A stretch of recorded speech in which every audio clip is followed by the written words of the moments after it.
universal law. It's like we influence each other. We're constantly shaping behavior all the time. For example, to change the subject slightly, but still within the same context, we have if you run into somebody that has problems and you help them out, as opposed to, say, abusing them or manipulating them, two very different things are being implanted in that particular person.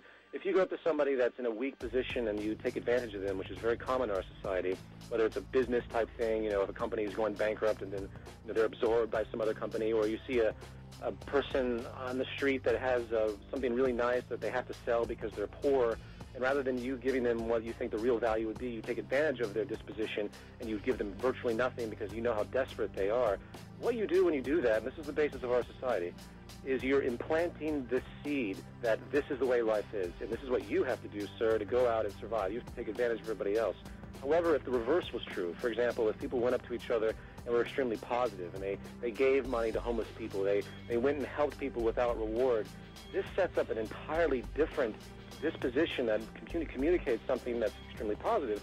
For if you give money to somebody and you don't need anything in return, while they might initially feel, depending on their conditioning, that they're taking advantage of the situation, they're getting one up on you, what might happen is they start to say, wait a minute, this person's actually reaching out and giving me this, and I don't have to do anything, nor do I don't have to do any type of subservience. It's actually a gift, and it's a form of help. It's a communal type of relationship, and that plants a seed. And this is very important, I think. Every moment of our lives, we are affecting the behavior of society.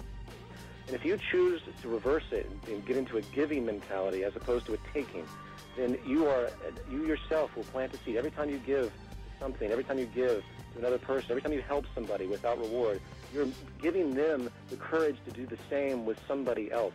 And this is the real secret to how this type of transition, this type of change can happen in society, where we get out of this domineering type of manipulation. Because in the end, it's always self-preserving in the long run. For example, if there's a homeless person on the street and I see that they might have a criminal propensity, they're starving, if I help them, that reduces the probability of them moving into criminal behavior because of their environment.